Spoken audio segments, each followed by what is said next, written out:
Para pemuda, pelajar dan mahasiswa Jakarta menggelar kegiatan Deklarasi Pemilu Damai 2024 Menjaga Pemilu, Menjaga Indonesia di Aula Perpustakaan Nasional, Jakarta, Senin, tanggal 15 Januari tahun 2024. Adapun poin deklarasi diantaranya adalah menghadirkan pemilu damai dengan menjunjung nilai dialog edukasi politik dan perdamaian di tengah-tengah masyarakat. Kami pelajar dan mahasiswa Indonesia sebagai golongan terpelajar ingin menyampaikan komitmen dan sikap. 1. Akan menghadirkan pemilu damai berdasarkan luber dan jurdil pada pemilu 2024.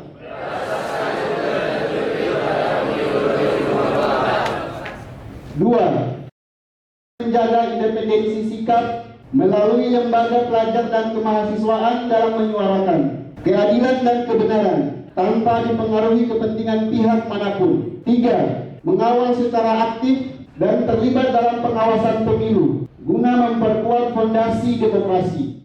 Dalam kesempatan tersebut, Ketua BEM UPN Veteran Jakarta Rifki Adiatma menyebutkan sebagai generasi muda yang merupakan garda terdepan memiliki peran besar di tahun politik kali ini. Jadi alhamdulillah hari ini tanggal 15 Januari 2024, tepat 29 hari lagi menjelang pemilihan umum di Indonesia, kami dari beberapa BEM di Jakarta beserta pelajar-pelajar yang merupakan first voters mengadakan pemilu damai. Kenapa? Karena perlu teman-teman ketahui, kita sebagai generasi muda adalah bonus demografi hari ini. Dan kedamaian pemilu itu bagaimana kita sebagai anak muda menjadi garda terdepan dari peranan-peranan politik-politik hari ini di 2024 mendatang. Jangan sampai karena kita bonus demografi yang sangat besar hari ini, dengan tidak stabilnya nanti pemilihan yang akan mendatang, itu bonus demografi yang kita kadang-kadang malah berubah menjadi wadah demografis di 2045. Kenapa? Karena semuanya kita sama-sama tahu, kita di 2045 sama-sama ingin Indonesia ini menjadi Indonesia emas. Maka dari itu, kita perlu memupuk pesan-pesan perdamaian supaya keemasan 2045 betul-betul sama-sama kita capai dan bisa meraih bonus demografi itu sendiri. Selain pembacaan deklarasi, mereka juga menggelar kegiatan talk show yang dihadiri beberapa narasumber, diantaranya adalah Muhammad Ihsan, Ketua KPU Banten, Dr. Angga Wira, Tim Paslon 02, Mustofa Mahrawardaya, Timnas Amin 01, Geni Isnamurti, Jubir Paslon 03, dan Dr. Deden Maulida Raja, Pakar Komunikasi Politik, Direktur Eksekutif Pengkajian Komunikasi dan Media, UIN Jakarta.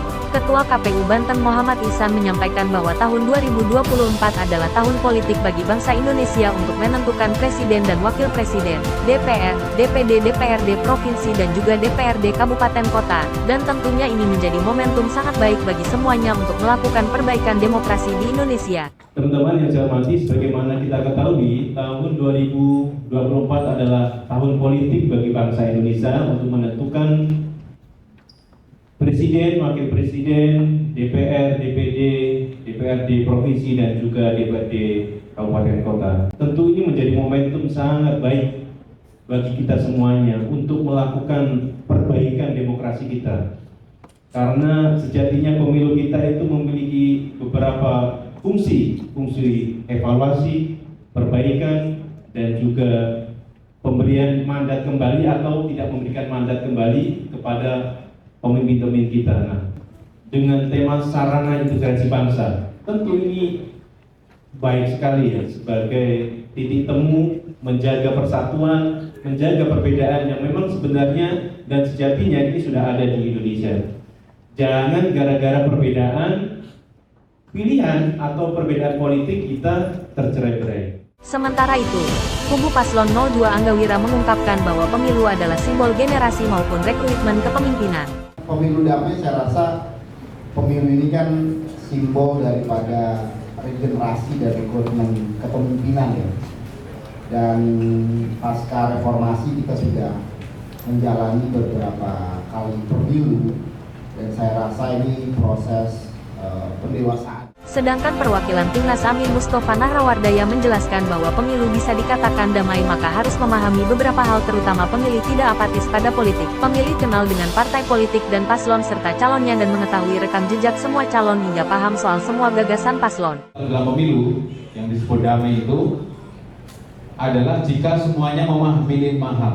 Saya sebutkan ya. Pertama, kalau pemilih tidak apatis pada politik, itu akan damai. Pertama.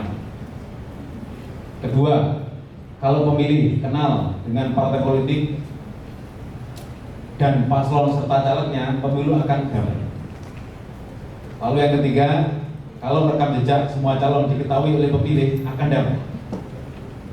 Nomor 4, kalau semua gagasan paslon diketahui pemilih, akan damai. Yang terakhir, kalau literasi digital untuk tahun ini, untuk pemisahan ini, kalau literasi digital bisa dilakukan, maka pemilu akan damai.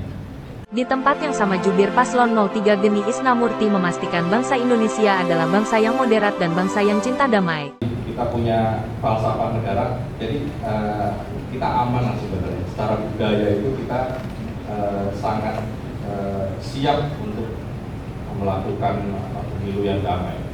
Dan yang kedua, mungkin saya menyoroti partisipasi yang tinggi. Kalau misalnya partisipasi masyarakatnya tinggi, misalnya adik-adik gitu ya, tidak hanya partisipasi yang pertama banget itu kan datang ke TPS, yang kedua jadi pengawas, daftar ke KPU dari pengawas, ikutan pengawas. Kalau semuanya ngawas, ini aman. Di tempat yang sama, pakar komunikasi politik Direktur Eksekutif Pengkajian Komunikasi dan Media, UIN Jakarta Dr. Deden Maulida Rajat menuturkan bahwa siapa yang mendapatkan perdamaian maka harus bersiap untuk berperang. Ada peribahasa Latin ya, sitis pacem para bellum. Siapa yang mendapatkan perdamaian maka bersiaplah untuk perang.